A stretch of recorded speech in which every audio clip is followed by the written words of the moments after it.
Hey, what's cracking? Um, been a few days. How's everybody doing? Hope everybody's ready for Christmas. I officially am. I have to finish getting my little artificial 6 foot tree up, and I'm good to go. But 4 minutes or something. Anyway, um,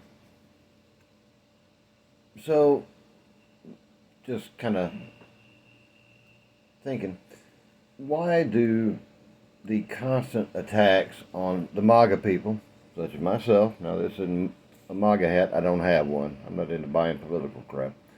But why the constant attacks there? And I think I know the answer. And it's because we're really strong and we're really united under that basic principle of make America great again, which is comes from nationalism, which is very, very good, very good. Nationalism means making your country first in all aspects, whether it be defense, economy, things along those lines. And this goes contrary to the sellout mindset of today's typical liberal. Now, I'm a John Lockean liberal myself, but the definition of liberal has gotten really, really twisted to the point of non recognition. There have been several people in Congress, including our late great President Ronald Reagan, who left the Democrat. Well, they didn't leave the Democratic Party, as they stated. The Democratic Party left them. Instead of being maybe a slightly different point of view on the same thing, and oftentimes arriving at the same end goal, um, it's now literally a nation divided by ideology, and that's where we are. But I think that we're easy targets because we're united. We are easy to spot. We don't burn flags. Uh, we actually revere our soldiers, uh, aviators, etc., etc. And for some odd reason, that makes us the bad guys. That makes us we're hate mongers or whatever. I've been called more things than I care to be remembering because I just kind of ignore them out of pity almost. Um, but I think that's it. You know, we're proud to be who we are. I'm proud to be an American. Even though this country isn't close to what I grew up in, and I'm only 55 years old. I mean, it just shows you how quickly things can change when you lose sight of what you're supposed to be proud of, what you're supposed to stand for, when you become indoctrinated in school. Um, I don't know. I think that I would encourage people who have maybe never been into politics to get into, to try to get onto school boards, things along those lines. You don't want the kids being indoctrinated. You want them being educated. I'm actually of the thought process that a lot of things should be eliminated from school. They're really irrelevant by and large. How many times, now I know a draftsman may or may not use, I don't know, you use CAD, and what's that, automated drafting, computer automated drafting, whatever. But that actually does a lot of the math for you in itself. So I can't think of a lot of fields that actually use math. I mean, if you start going into math, there's not much new math. You've got proven math, and just to make things easy for most folks, there's only 10 numbers we work with. It's a base 10 system, 0 to 9. Everything else is a derivative of that. And algebra is basically what you would call in English a run-on sentence, right? Because normally in math you would take, uh, you do order of math, so you do exponents and then brackets, and it's like Petmus or whatever. It's parentheses, exponents, yada yada yada. I know it in my math. I know how to do it, and I can look at a problem and solve it basically instantly. But algebra actually creates the need for that, right? So, yeah, you got normal math, addition, subtraction, multiplication, division. Then you got algebra, and algebra.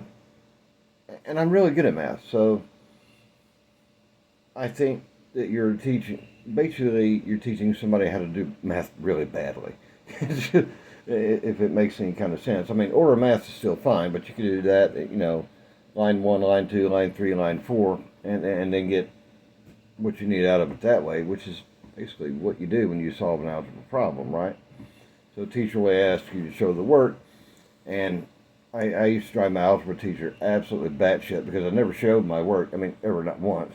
I just wrote the answers out. It was easier for me to just look at it and do it in my head. Not everybody's that lucky, I realize that, but to me, whatever. I would get rid of that. I would make that an elective course. I would make the higher Englishes an elective course. How many people actually know what a dangling participle is? I know the term. I couldn't tell you for the life of me what one is. I think that the concentration has been done in the wrong places because you have basic sentence structure. And I don't think that you need to know necessarily what the name of every part of that sentence is. I never needed to know what a conjunction was, and but, if, or, nor, for, something like that. Never needed to know the name of it. I only needed to know how to form the sentence properly. But then somebody along the way decided they needed to make a name for that connector right there. And I don't think that that is it. Now, I can understand that in spelling. I won a lot of spelling bees when I was a kid. I didn't just want to know how to spell, whatever, Nebuchadnezzar, sarsaparilla. I wanted to know what it meant, or who it was in the case of Nebuchadnezzar, and how to use the word properly in the sentence. And that was just me being naturally inquisitive, But I think that one of the things that we need to do is teach kids to be inquisitive. I don't want you to teach my kid what to know, or my grandkids now. I want you to teach my kids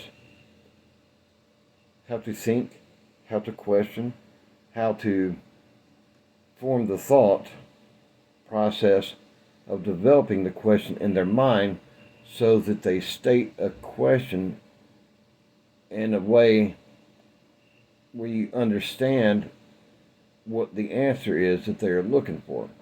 And I know I drifted off a little bit here, but this is something that's really, really on my mind.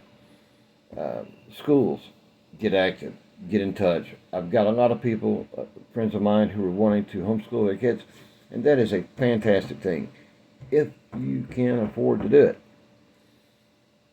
I think that the better answer here is to absolutely invade your school boards. I'm using that figure of speech, that's all that is. I don't literally mean go out and break into the school board buildings and literally invade them, although I can understand if you do want to sometimes, from the crap I've seen. But, I mean, if you've got a school board that's putting out some bullshit to your kids, your grandkids, they got to go. They got to go now. And I really, really want to push that. Get out there, get active in the schools, take the time, be a parent, read what they're teaching your kids, cover to cover.